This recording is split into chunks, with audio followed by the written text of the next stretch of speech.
이제 다 같이 일어서셔서 하나님을 예배하겠습니다.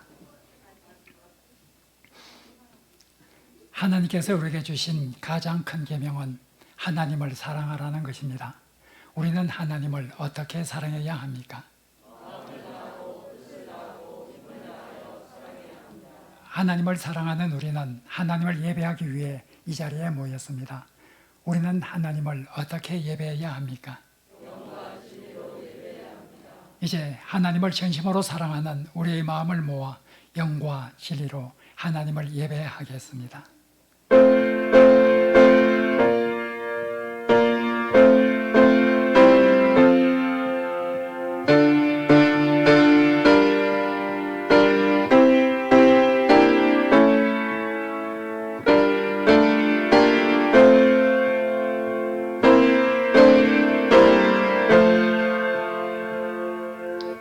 여호와가 우리 하나님이신 줄 너희는 알지어다. 그는 우리를 지으신 이요 우리는 그의 것이니 그의 백성이요 그의 기르시는 양이로다. 아멘.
이 시간 외롭고 거룩하신 하나님 앞에서 허물 많은 우리들이 예배를 드리게 됩니다.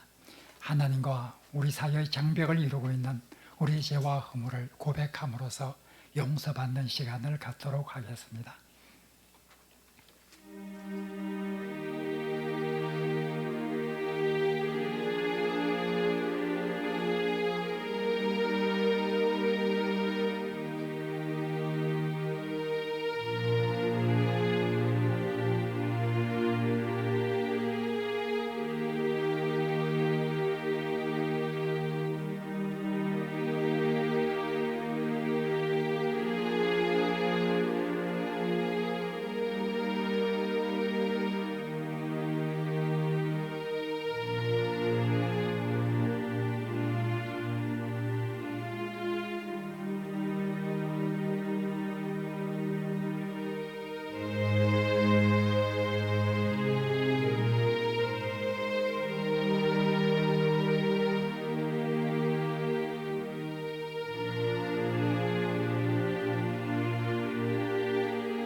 만일 우리가 우리 죄를 자백하면 그는 미쁘시고 의로우사 우리 죄를 사하시며 우리를 모든 불의에서 깨끗하게 하실 것이요.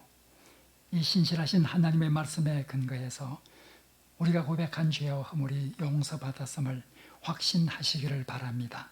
아멘. 나는 전능하신 아버지 하나님, 천지의 창조주를 믿습니다. 나는 그의 유일하신 아들 우리 주 예수 그리스도를 믿습니다. 그는 성령으로 잉태되어 동정녀 마리아에게서 나시고 본디오 빌라도에게 고난을 받아 십자가에 못 박혀 죽으시고 장사된 지 사흘 만에 죽은 자 가운데서 다시 살아나셨으며 하늘에 오르시어 전능하신 아버지 하나님 우편에 앉아 계시다가 거기로부터 살아있는 자와 죽은 자를 심판하러 오십니다. 나는 성령을 믿으며 거룩한 공교회와 성도의 교제와 죄를 용서받는 것과 몸의 부활과 영생을 믿습니다. 아멘.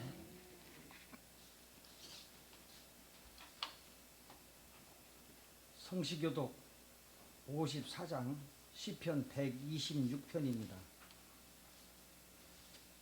여호와께서 시온의 포로를 돌려 보내실 때에 우리는 꿈꾸는 것 같았도다.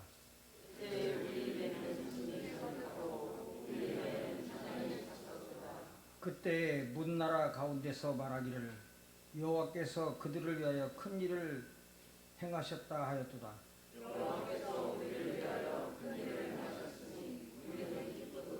여호와여 우리의 포로를 남방 시내들같이 돌려 보내소서.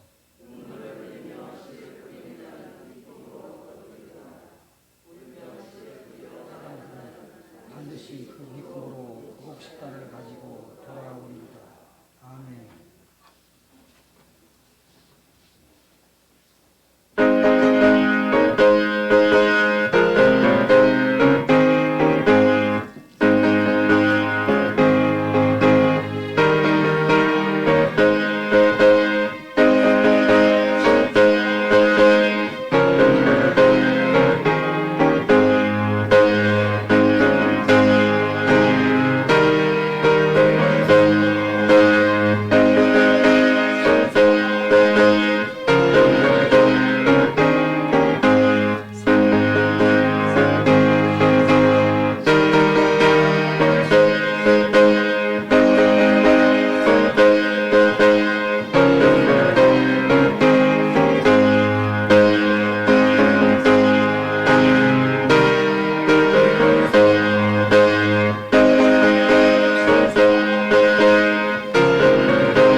삶의 근원이 되시는 아버지 하나님, 우리의 삶을 인도해 주시고 주님의 음성을 항상 듣게 하셔서 일상이 기도게 되게 하시니 그 은혜에 감사합니다. 원하기는 기도를 통해서 사랑하는 이웃들을 섬기게 하시고 머릿속에 자리 잡고 있는 염려와 걱정을 맡겨버리고 깨끗이 살게 하시기를 바랍니다. 많음이 남김이 아니라 이웃과 동행하며 소통하게 하시고 진정한 남김이 있는 삶을 살게 하시고 나만 가지려는 마음이 서로 나누려는 마음으로 바뀌어 가게 하여 주시기를 바랍니다. 생명과 평강의 주님, 도처에 평화가 깃들게 하시고 넓은 정의의 길, 화합의 길, 사랑의 길을 서로가 알게 하셔서 트집이나 반목을 끝내는 역사를 가지는 위대한 나라, 자랑스러운 민족으로 크게 바뀌는 주님이 인도하는 생명의 길을 간절히 바랍니다. 영광과 사랑의 주님, 주어진 사명에 부족함이 없게 하시고 세월을 아껴서 교회에서, 일터에서, 가정에서 책임 있는 주님의 일꾼들로 손색이 없는 저희 모두가 되게 하시기를 간절히 바랍니다. 긍휼과 능력의 주님, 집요한 코로나, 어려운 경제, 간절한 배움의 문제, 어려운 난제들 때문에 혼란과 서로의 탓으로 공격하며 역량을 소모하고 있습니다. 모든 게 다 종전으로, 이전으로 돌아가게 하셔서 원하는 정상의 질서를 갖고 살아가게 하여 주시기를 바랍니다. 지혜와 사랑의 주님, 단에 세우신 저희 목사님 말씀을 선포하실 때에 저희 모두 은혜와 감동이 넘치게 하시고 생각의 방식이 변화되게 하여 주시기를 바랍니다.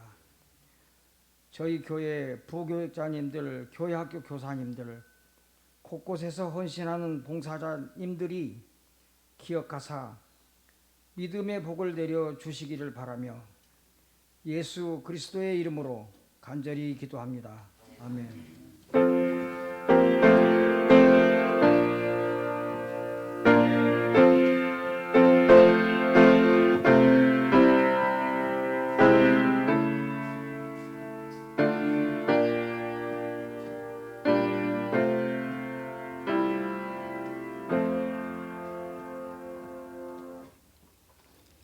오늘 봉독할 하나님 말씀은 욥기 42장 7절에서 9절 말씀입니다.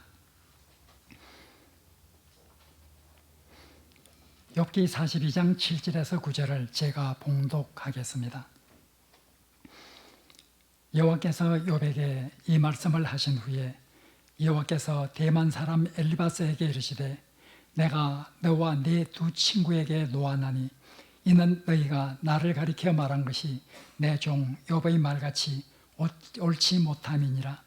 그런즉 너희는 수소 7과 순양 7을 가지고 내 종 욥에게 가서 너희를 위하여 번제를 드리라. 내 종 욥이 너희를 위하여 기도할 것인즉 내가 그를 기쁘게 받으리니 너희가 우매한 만큼 너희에게 갚지 아니하리라.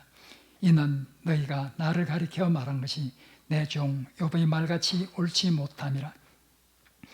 이에 대만 사람 엘리바스와 소아 사람 빌닷과 나마 사람 소발이 가서 여호와께서 자기들에게 명령한 대로 행하니라. 여호와께서 욥을 기쁘게 받으셨더라. 아멘. 이 말씀은 하나님의 말씀입니다.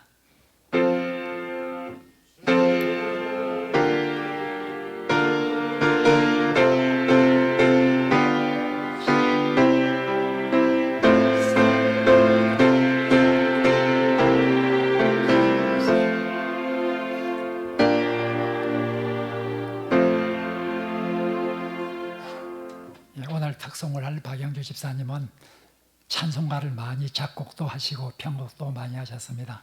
오늘 부를 이 곡도 집사님께서 직접 일부 편곡을 한 곡입니다.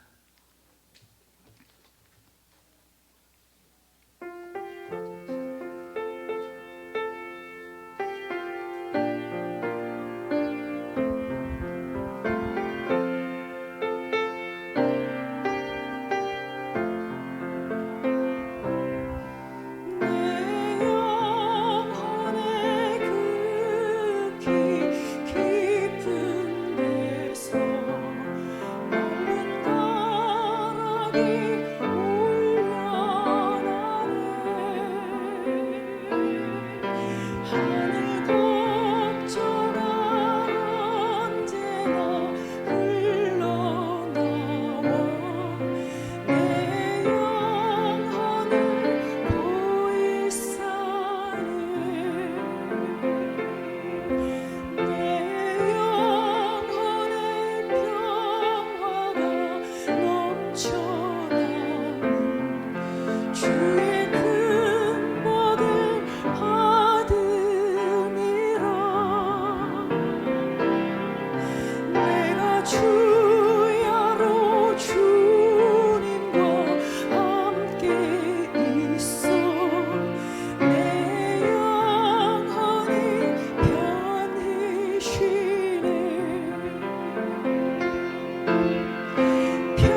우리는 욥기에 대해서 많이 들어왔습니다. 욥은 제일 첫 부분에서 다음과 같이 묘사되고 있습니다. 그는 순전하고 정직하여 여호와를 경외하며 악에서 떠난 자라. 욥은 이렇게 의로운 사람이었습니다. 욥에게는 아들 7과 딸 셋이 있었는데 이들은 형제 자매 간의 우애가 좋고 참 화목한 이런 생활을 하고 있었습니다. 욥은 특별히 큰 재산이 있었습니다. 욥기 1장 3절에 욥이 가진 그 가축들의 수를 열거하고 있는데 그 가축들의 수가 어마어마합니다. 그리고 3장 마지막 부분에는 욥은 동방에서 가장 훌륭한 자라 이렇게 말하고 있습니다. 가장 훌륭한 자, 훌륭한 자로 번역된 히브리어는 가돌이라고 하는 단어입니다. 가돌이라고 하는 이 단어는 이 문맥으로 볼 때 아마 1장 3절에서 가장 부유한 자라 이런 뜻으로 사용된 것처럼 보입니다. 그래서 가장 훌륭한 자라 하고 번역된 이 부분이 새 번역에는 어떤가는 부자라 이렇게 번역이 되고 많은 영어 성경에서도 가장 부유한 자라 이렇게 번역을 많이 하고 있습니다. 동방에서 가장 부유한 자 욥이었습니다. 의롭고 재산이 많고 화목한 이런 가정을 이루며 살아가고 있었습니다. 사람들에게 존경을 받으며 살아가고 있었습니다. 그러나 1장 2장에는 욥이 당한 큰 환난을 기록을 하고 있습니다. 욥에게 큰 재앙이 왔습니다. 하루에 모든 재산이 다 날아가 버렸습니다. 하루에 모든 자녀가 다 죽음을 당했습니다. 욥은 그래도 하나님을 원망하지 않았습니다. 또다시 욥에게 재난이 찾아옵니다. 욥의 온 몸에 종기가 있어서 바로 욥은 잿더미에 앉아서 가려운 부분을 계속해서 긁으며 살아갈 수밖에 없는 이런 상황에 처해지게 되었습니다. 그러나 욥은 하나님을 원망하지 않았습니다. 오히려 하나님을 찬양을 하였습니다. 이것이 욥기 1장과 2장에 나오는 내용입니다. 욥기 제일 마지막 장 42장에는 하나님께서 욥에게 복을 주시고 욥을 회복시키는 이런 내용이 나옵니다. 10자녀를 다시 주었습니다. 모든 인간관계가 다 회복이 되었습니다. 하나님께서 욥에게 큰 재산을 다시 주셨는데 그것은 처음 가졌던 재산보다 갑절이 되는 그런 재산이었습니다. 동방에서 가장 부유한 자 욥은 비교할 수 없을 정도의 부유한 자가 되었습니다. 우리는 욥기 1, 2장과 42장에 나오는 이 부분을 생각하면서 욥기를 통해서 하나님께서 주시는 교훈은 어떤 재난 속에서도 하나님을 원망하지 않고 믿음을 지키고 살아가면 하나님께서 큰 복을 주신다. 이것이 욥기의 기본적인 핵심 메시지라 이렇게 생각하기도 합니다. 그러나 그것은 잘못된 해석입니다. 욥기의 핵심적인 이런 교훈은 욥기 1, 2장과 42장에 나오는 이곳에 있지를 않습니다. 1, 2장과 42장은 산문으로 기록된 부분입니다. 그러나 욥기의 중심 부분은 3장에서 41장에 이르는 운문체로 되어진 이곳에 욥기의 가장 중심적인 핵심 메시지가 담겨져 있다는 것을 우리가 기억해야 합니다. 이 운문체로 기록된 이 부분에는 엘리후의 말, 하나님의 말도 뒷부분에 나오지만 거의 대부분은 욥을 위로하러 왔던 욥의 세 친구와 욥과의 대화, 아니 대화라고 하기보다는 논쟁이라고 부르는 것이 더 정확하겠죠. 바로 욥과 세 친구의 논쟁, 이것이 바로 욥기의 대부분을 차지하고 있습니다. 욥기를 통해서 말하고자 하는 중심 주제는 바로 이곳에 있습니다. 욥과 세 친구의 대화. 이 욥과 세 친구의 논쟁에서 욥은 지금까지 하나님을 원망하지 않고 하나님을 찬양했던 이런 태도와는 달리 세 친구와 논쟁을 하면서 자기의 생일을 저주합니다. 하나님에 대해서 원망과 불평을 쏟아놓습니다. 하나님께 대해서 항의를 내어놓습니다. 욥은 말합니다. 하나님은 그 하시는 일을 알 수가 없다. 하나님의 하시는 목적은 너무나 불분명하고 불규칙하다. 하나님은 정의의 하나님이라고 하지만 하나님의 정의가 어디에 있는가? 이 땅을 보면은 가난한 사람이 고통을 받고 의로운 사람이 고난을 받고 악한 사람이 득시하게 되는 일이 얼마나 많은데 하나님을 공의의 하나님이라고 말하고 있는가? 나는 거기에 대해서 그대로 믿을 수가 없다 하면서 하나님에 대해서 말하고 있습니다. 하나님은 하시는 일이 막연할 뿐만 아니라 불분명하고 그 목적이 불분명하고 하나님의 정의는 정확히 찾아볼 수가 없다. 하나님을 만나려고 해도 하나님은 만나주지도 않고 이런 고통의 상황 속에서 몰아가는 이런 하나님이 어떤 하나님인가? 하나님을 향해서 항의와 불평, 원망과 항의를 쏟아냅니다. 그러나 욥의 친구들은 그러한 욥을 설득하기 위해서 계속적으로 노력을 합니다. 욥의 친구들은 욥에게 말합니다. 사람이 하나님께 대해서 함부로 말해서는 안 된다. 하나님의 목적은 분명하고 하나님의 정의는 살아있다. 하나님은 모든 것을 공의로 다스리는 분이라. 하나님은 악한 자에게 징벌을 주시고 하나님은 선한 자에게 상을 주시는 분이라. 내가 그렇게 고통을 당하고 있고 재난을 당했다고 하는 것은 내가 죄를 지었기 때문일 것이다. 너는 죄를 회개하라. 하나님께서 용서해 주시고 너를 다시 회복시켜 주실 것이다. 내가 죄에서 회개하고 용서를 받으면 내 시작은 이미 미약했지만 내 나중은 심히 창대할 것이다. 이렇게 말하면서 욥을 계속해서 설득을 합니다. 하나님의 편에서 철저히 그들은 하나님을 변호하고 있습니다. 욥이 하나님께 대해서 원망과 불평을 쏟아낼 때 욥의 친구들은 하나님을 변호하면서 욥을 설득을 합니다. 이것이 욥과 세 친구의 대화의 내용입니다. 하나님께서는 욥과 세 친구를 어떻게 평가하셨을까요?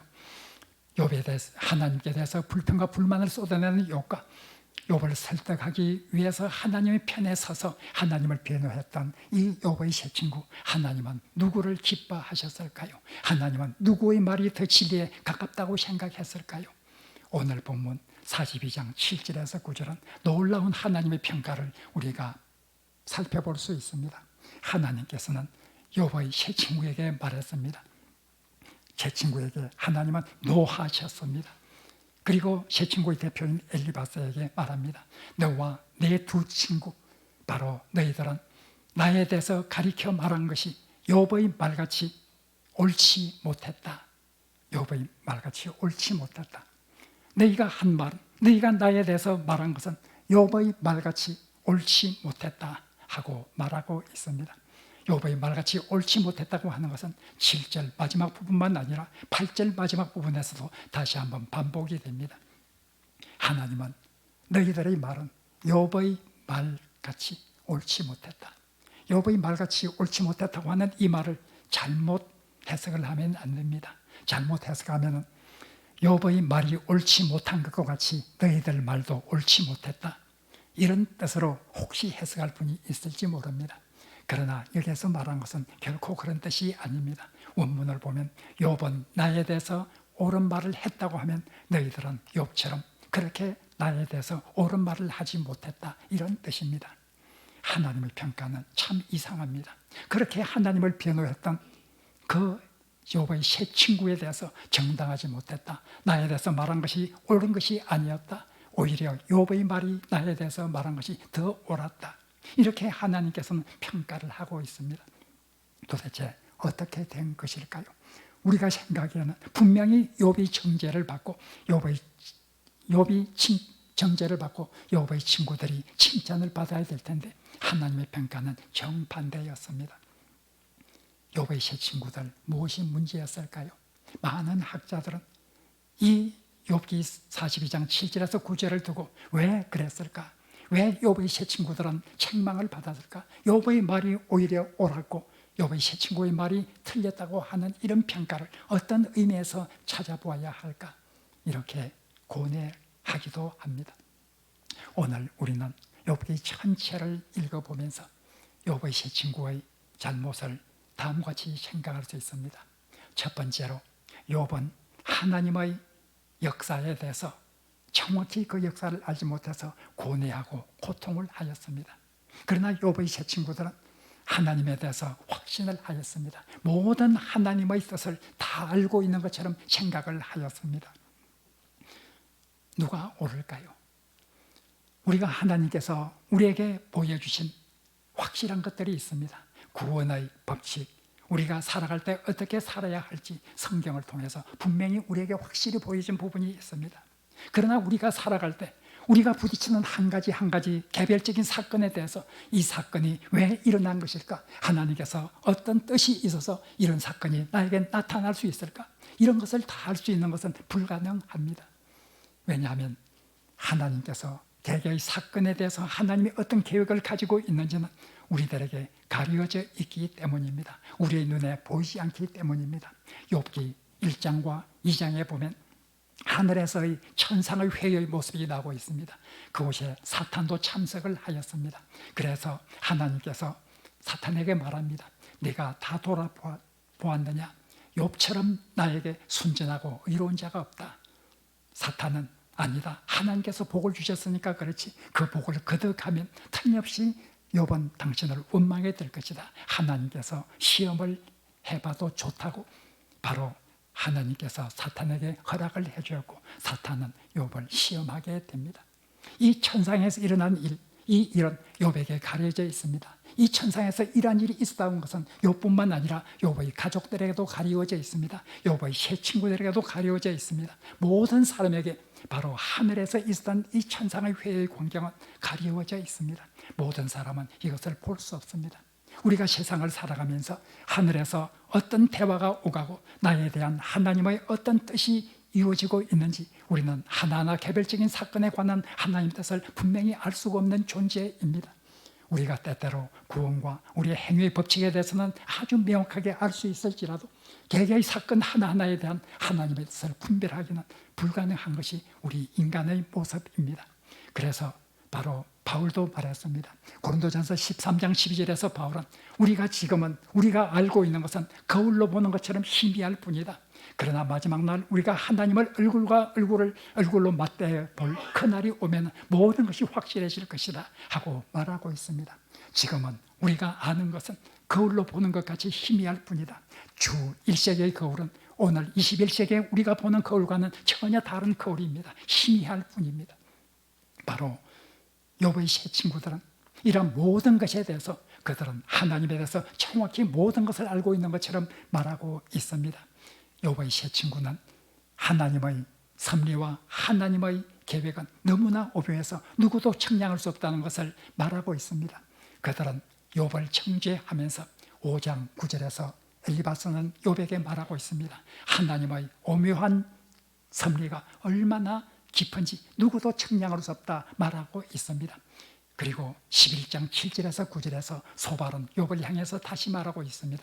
하나님의 오묘한 이 섭리는 누구도 측량할 수가 없다. 하나님에 대해서 누구도 완전히 알 수 없다. 그렇게 말하고 있습니다. 그러나 그들의 입에서는 그렇게 말한다 할지라도 실제로 그들은 욥을 향해서 말할 때 모든 것을 알고 있는 사람처럼 하나님께서 왜 욥에게 이런 재난을 주셨는지 모든 것을 확실히 알고 있는 것처럼 하나님의 모든 섭리와 하나님의 모든 뜻을 그들은 알고 있는 것처럼 말하고 있습니다. 그들은 바로 이런 고뇌하는 욥과는 달리 하나님의 모든 뜻에 대해서 하나님 위에 올라앉아서 모든 것을 살펴보고 있는 사람처럼 그렇게 말하고 있습니다. 이것은 결코 옳은 것이 아닙니다. 우리는 하나님 앞에서 겸손해야 합니다. 우리는 하나님의 오묘한 뜻을 누구도 다 온전히 알 수 없는 그런 미약한 존재일 뿐입니다. 우리의 눈에 모든 하나님의 계획이 다 보이는 것은 결코 아닙니다. 때때로 하나님께서 우리에게 계시를 해주시기는 하지만 우리가 살고 있는 이 세상에서 하나하나의 사건에 대해서 하나님께서 모든 것을 다 그 뜻을 계시해주고 있는 것은 결코 아닐 것입니다. 우리가 하나님 앞에서 겸손해야 합니다. 바로 욥의 세 친구들, 욥이 고뇌하는 이런 상황에 대해서 자기들은 모든 것을 다 알고 있는 것처럼 그렇게 말하고 있었습니다. 세상을 볼 때 의인이 고난을 받고 악인이 득세하는 이런 현실을 보면서 고뇌하는 욥의 그 고뇌를 그들은 깨닫지 못했습니다. 그들은 하나님 심판이다, 죄를 지었기 때문이라 이렇게 계속해서 그렇게만 말하고 있을 뿐입니다. 우리가 오늘 본문을 보면서 욥의 세 친구, 그렇게 정통적인 교리에 굳게 서 있고 하나님을 그렇게 변호해서 신앙이 누구보다도 더 굳건한 것처럼 보이는 이 욥의 세 친구들이지만 그들은 하늘로부터 바로 책망을 받았다고 하는 이 사실을 우리가 기억하고 세상의 모든 일이 참으로 그렇게 단순한 하나의 진리로 요약될 수는 없는 것이라 하는 것을 우리가 기억해야만 합니다. 나아가 두 번째로, 첫 번째 이유와 연관되는 것입니다만 바로 이 욥의 세 친구들은 욥에 대해서 그들의 교리를 가지고 모든 것을 그들이 가지고 있는 이 교리와 확신 속에 얽매여 놓았습니다. 하나님은 자기가 생각하고 있는, 자기가 확신하고 있는 이 교리 속에서 움직이는 그런 하나님이시라 하나님의 자유를 제한하고 있습니다. 그들은 굳게 믿었습니다. 욥은 이렇게 재난을 당한 것은 죄를 지었기 때문이라, 죄 없이 하나님께서 어떻게 심판을 할 수 있겠는가, 죄를 지었기 때문에 욥은 심판을 받고 있다, 이렇게 말하고 있습니다. 욥은 아무리 생각해도 자기가 하나님 앞에 불경을 저질러서 이런 재난을 당할 이유 없다고 생각합니다. 나는 결코 이런 재난을 받을 그런 잘못을 저지르지 않았다. 하나님 앞에서와 친구들 앞에서 자기 자신을 계속해서 변호해 나갑니다. 그러나 친구들의 말은 오직 한 가지입니다. 바로 세 친구 모두 다 내가 죄를 지었기 때문이다. 빨리 죄를 회개하고 용서함을 받아라. 이것이 그들이 계속해서 말하는 메시지였습니다. 우리가 어떤 하나님의 말씀이라 할지라도, 주옥과 같은 하나님의 진리라 할지라도 그것이 적용이 잘 못된다고 하면 그것은 독이 될 수가 있다는 것을 기억해야 합니다. 하나님 말씀은 주옥과 같은 진리를 담고 있습니다. 그러나 이 진리와 같은 하나님 말씀이 어떤 시점에서 어떤 사람에게 어떻게 적용되는가에 따라서 독이 될 수 있다고 하는 사실을 우리가 기억해야 합니다. 마태복음 4장에 보면 사탄이 예수님을 시험을 합니다. 두 번째 시험에서 사탄은 예수님을 성전에 데리고 갔습니다. 그리고 성전 꼭대기에 세웠습니다. 그리고 예수를 향해서 말하고 있습니다. 성전 꼭대기에서 뛰어내리라. 구약성경 시편에 보면 하나님께서 그 사랑하는 자를 돌보아 주실 것이다. 천사를 통해서 그 사랑하는 자를 돌보아 주어서 그 사랑하는 자가 다치지 않게 돌보아 주실 것이다. 뛰어내리라. 천사가 너를 붙들어 주실 것이다. 하나님께서 천사를 통해서 너를 붙들어 주실 것이다. 시편에 그렇게 기록되지 않았느냐. 하나님의 말씀이다. 하나님의 말씀대로 뛰어내려 보라. 바로 시편을 하나님의 말씀을 인용해서 예수님께 말을 하고 있습니다. 시편의 말씀은 하나님 말씀이지만 그러나 적용이 잘못되었습니다. 바로 이런 상황에서 하나님을 시험해보라고 하는 의미에서 이 말씀을 적용해보라고 하는 것은 아주 잘못된 적용입니다. 예수님께서 거부를 하셨습니다. 우리가 가지고 있는 이 진리의 말씀을 어떻게 적용하는가에 따라서 굉장한 차이가 날 수가 있습니다. 욥의 세 친구들의 말은 아무런 가치가 없는 것일까요? 욥기의 많은 부분을 차지하고 있는 욥의 세 친구의 말 한마디 한마디는 다 쓸데없는 말일 뿐일까요? 결코 그렇지 않습니다. 욥의 세 친구의 말은 전통적으로 아주 중요한 이런 진리를 담고 있습니다. 신명기사라고 하는 이런 곳에서 강조하는 이 관점이 욥의 세 친구의 관점이기도 합니다. 욥의 세 친구의 관점은 어떤 의미에서 보면 주옥과 같은 하나님의 진리가 담겨져 있는 것입니다. 신약 성경에서도 예수님께서 말씀을 하실 때 구약 성경을 인용해서 말씀하시기도 하였습니다. 바로 예수님께서도 욥의 세 친구의 말을 인용해서 하나님의 말씀을 인용한 적도 있습니다. 욥의 세 친구의 말은 결코 헛된 말들이 아닙니다. 욥의 세 친구의 말들에는 아주 주옥과 같은 귀한 진리가 담겨져 있는 말입니다. 그러나 적용이 잘못되었습니다. 만약 욥의 세 친구들의 말이 참으로 잘못을 보면서 하나님의 징계를 받고 있는 사람을 향해서 이 교훈이 주어졌다고 하면 그것은 참으로 빛난 찬란한 진리가 되었을 것입니다. 그러나 욥이 지금 당하고 있는 것은 결코 죄로 인해서 심판을 받고 있는 상황이 아니었습니다. 이런 상황에 있는 욥에게 이런 하나님의 말씀을 적용하려고 하기 때문에 바로 욥에게 오히려 큰 상처를 주고 말게 되는 결과를 초래하고 말았습니다. 우리가 하나님의 말씀을 적용할 때 조심해야 합니다. 정말 이 말씀을 특별히 사람에게 적용할 때, 어떤 사건에 적용할 때 조심해야 합니다. 교회에서 어떤 분란이 일어났을 때 서로가 서로를 정죄합니다. 정죄할 때 흔히 사용되는 것이 하나님의 말씀입니다. 하나님의 말씀을 인용해서 상대방을 공격합니다. 그러나 그곳에 아주 위험이 도사리고 있을 수 있다는 것을 우리는 기억해야 합니다. 정말 내가 적용하는 이 하나님의 말씀이 올바른 적용이 될 수 있을까 조심해야 합니다. 너무나 쉽게 우리는 하나님의 말씀을 사람을 공격하는 데 사용하고 사람을 정죄하는 데 사용하기도 합니다. 하나님의 말씀을 우리가 참으로 지혜롭게 바르게 적용을 할 때 그 하나님의 말씀은 주옥과 같은 진리가 될 수 있을 것입니다. 마지막으로 욥의 세 친구는 위로자로서 욥을 찾아왔습니다. 욥을 위로하고 욥에게 힘을 주기 위해서 욥을 찾아왔습니다. 욥의 세 친구가 찾아온 이 첫 광경을 바로 욥기 2장 마지막 부분에서 서술하고 있습니다. 욥의 세 친구는 먼 곳에서 욥을 위로하기 위해서 찾아왔습니다. 그들이 욥을 보았을 때, 욥의 비참한 광경을 보았을 때 그들은 소리 높여 울었습니다. 그런 비참한 상황에 있는 욥을 보고 울지 않을 수 없었습니다. 그들은 자기들의 옷을 찢었습니다. 그리고 티끌을 하늘로 날려서 자기 머리 위에 뒤집어 썼습니다. 그리고 욥 곁에 앉았습니다. 7일 동안을 욥 곁에 앉아서 침묵 가운데 지켜보고 있었습니다. 어떤 말로도 욥을 위로할 수가 없었기 때문에 그들은 침묵을 지키면서 욥의 곁에 묵묵히 서 앉아 있었습니다. 욥의 세 친구들, 그들은 욥을 위로하기 위해서 왔고 그 세 친구들은 정말 욥을 위로할 수 있는 그런 마음을 가진 사람들이었습니다. 그러나 욥의 세 친구들은 자기의 교리에 얽매여서 바로 욥의 관점에서 보는 것이 아니라 자기 교리의 관점에서 모든 것을 보게 되었습니다. 그렇게 되었을 때 욥을 정죄하게 되었습니다. 위로하기 위해서 온 이들이 욥에게 위로가 되기는커녕 욥을 정죄할 때 욥은 고통이 더 심해져 갑니다. 욥은 한탄을 합니다. 욥기 6장 14절에서 욥은 친구들을 향해서 다음과 같이 말하고 있습니다. 어떤 사람이 낙심이 되어서 하나님 경외하기를 저버린다 할지라도 그의 친구는 동정을 하는 법이라. 친구는 동정을 하는 법이라.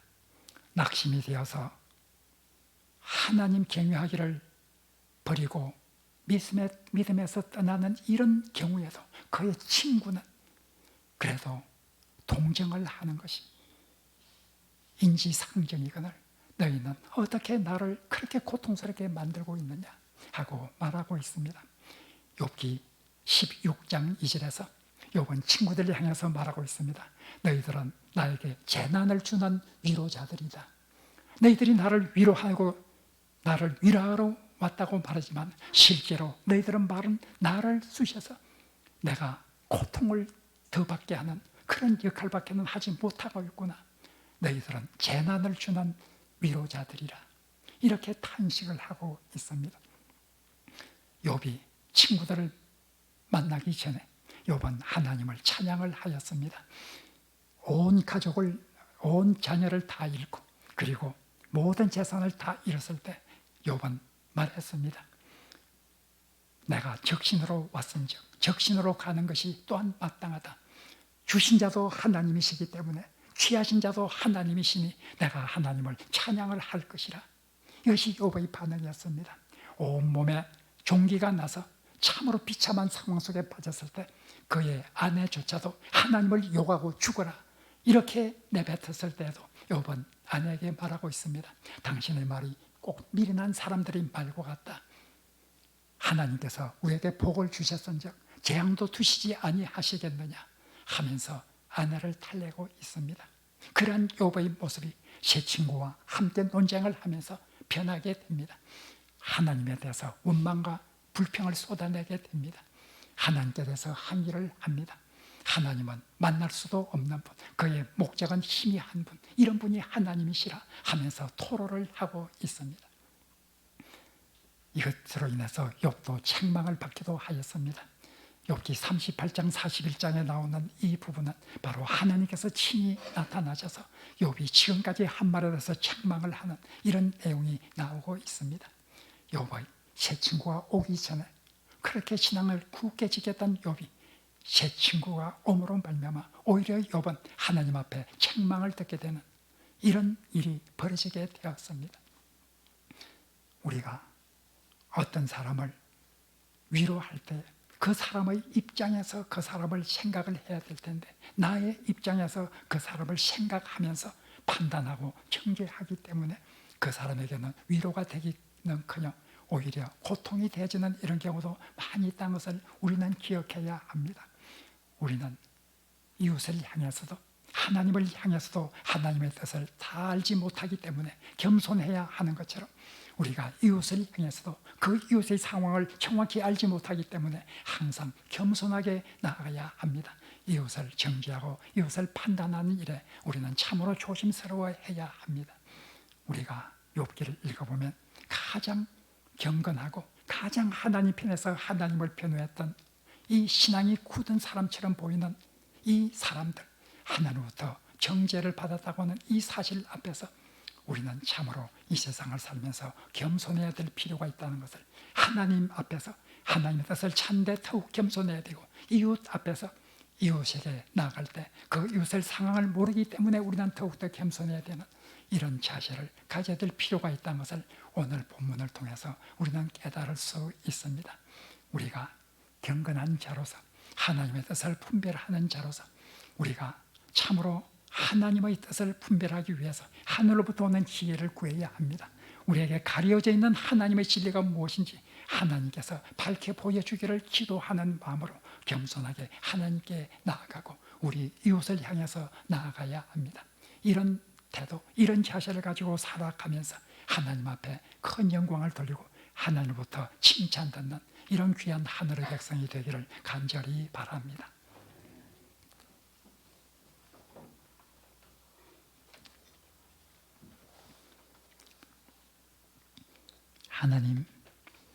하나님의 오묘한 섭리를 우리가 다 알지 못하는 우매한 자들이오니 우리가 하나님 앞에서 겸손할 수 있도록 도와주시고 이웃의 모든 상황을 알지 못하는 자들로서 더욱더 겸손하게 이웃을 향해서 나아갈 수 있도록 주님 우리를 도와주옵소서. 예수님 이름으로 기도합니다. 아멘.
모든 것을 주신 자 하나님이신 줄을 믿고 감사하는 마음으로 그 물질의 일부를 하나님께 드립니다. 이 물질 속에 담겨진 우리의 감사와 사랑을 하나님께서 기뻐 받아 주옵소서. 이 물질을 드린 손길 위에 하나님께서 복을 내려주시되 하늘의 신령한 복으로 충만하게 하옵소서. 예수님 이름으로 기도합니다. 아멘. 여호와는 우리에게 복을 주시고 우리를 지키시기를 원합니다. 여호와는 그의 얼굴을 우리에게 비추사 은혜 베푸시기를 원합니다. 여호와는 그 얼굴을 우리에게로 향하여서 평강 주시기를 원합니다. 옆 사람과 인사하겠습니다. 하늘의 평화 있기를 바랍니다. 눈으로 인사하겠습니다. 교회 소식입니다. 오늘 2부 예배 후 3층 소예비실에서 피택자 교육이 있습니다. 장로, 안수집사, 권사, 피택자 다 모여주시고 협동 안수집사와 협동 권사로 있다가 시무 협동 안수집사와 시무 권사로 추대된 분들도 오늘 첫 교육에는 꼭 함께 참여해 주시기를 바랍니다. 이번 수요일부터 수요예배를 재개합니다. 7시 30분입니다. 오랫동안 수요예배를 재개하지 못했습니다. 전주 시내에 아마 수요예배를 재개하지 않고 있는 교회는 거의 없을 것입니다. 저희들이 파악한 바로는 모든 교회가 거의 다 수요예배를 이미 재개하였습니다. 우리 교회는 굉장히 조심스럽게 접근을 하면서 이번 수요일부터 재개를 합니다. 그러나 수요일부터 재개하는 이 시점이 우리가 잘 아는 대로 코로나 감염 사태가 다시 확산 조짐을 보이고 있는 이런 상황에 있습니다. 우리가 모든 방역 수칙을 지켜가면서 우리가 코로나 감염을 예방해 가면서 모임을 갖도록 하겠습니다. 다음 주일부터 유치부, 아동부, 중고등부 주일 예배를 재개합니다. 우리 총회에서 7월 5일, 7월 달 한 달 동안 교육부 예배를 재개하는 회복의 달로 이렇게 정했습니다. 그러나 대부분의 교회는 이미 교육부 예배를 재개하고 있습니다. 우리 교회는 아주 조심스럽게 다음 주일부터 이렇게 재개하게 됩니다. 우리 교육부 속하는 교사 선생님들 그리고 교육부에 속하는 모든 분들은 정말 아동들이 코로나19 사태의 감염이 되지 않도록 예방수칙을 철저히 지켜서 모든 교육 과정을 진행해 주기를 다시 한번 부탁을 드립니다. 다음 주일 이렇게 교육부 예배가 재개됨에 따라서 지금까지 3층 소예배실에서 2부 예배 때 예배를 드렸습니다. 우리가 거리 두기를 위해서 간격을 유지해야 되기 때문에 이곳 본당에서 다 앉을 수가 없기 때문에 3층 소예배실과 지하 식당을 이용해서 모였습니다. 그러나 다음 주일부터는 교육부 예배가 중고등부 예배가 3층 소예배실에서 있기 때문에 이젠 2부 예배는 이 3층에서 될 수 없게 됩니다. 지하로 움직여서 지하에서 이곳에 참석하지 못하시는 분들은 지하에서 예배를 드려주시기를 바랍니다. 지하는 식당이기 때문에 예배를 드리는 의자의 구조가 서로 마주보고 있고 스크린을 향해서 그렇게 배열되지를 않습니다. 이번 주 중에 이것을 바로 의자와 이 테이블을 재배치해서 예배를 드리는 이런데 바로 어려움이 없도록 이렇게 모든 구조를 재배치해 놓도록 하겠습니다. 다음 주일부터는 3층에서 예배를 드렸던 청년부와 기타 모든 우리 성도들은 지하를 이용해 주시기를 바랍니다. 군 입대를 앞둔 김태영 군을 위해 기도 부탁드립니다. 김태영 군이 이제 입대를 앞두고 있습니다. 우리 교회에서는 입대를 하게 되는 우리 청년들에게 입대하기 전에 성경을 기념품으로 증정하는 이런 관습이 있습니다. 김태영 군 잠깐 앞으로 나오시기 바랍니다. 군대에 가서 하나님의 말씀 가운데서 신앙생활을 잘 하게 해달라고 하는 이런 요청을 담아서 이 성경을 기념품으로 드립니다. 김태형 군을 위해서 박수로 격려해 주도록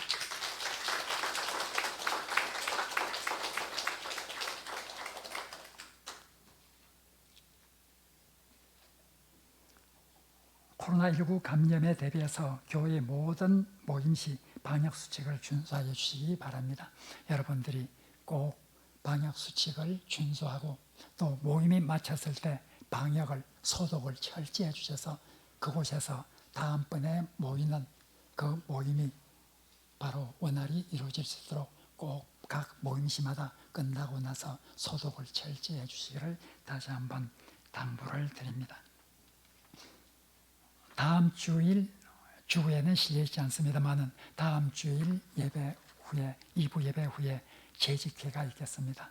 제2, 4분기 회계보고를 위한 재직회가 있다는 것 기억해 주시기 바랍니다.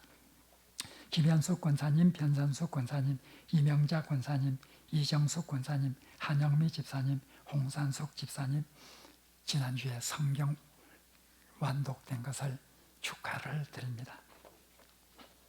이제 다 같이 일어서셔서 찬송가 438장 1절을 부르시겠습니다.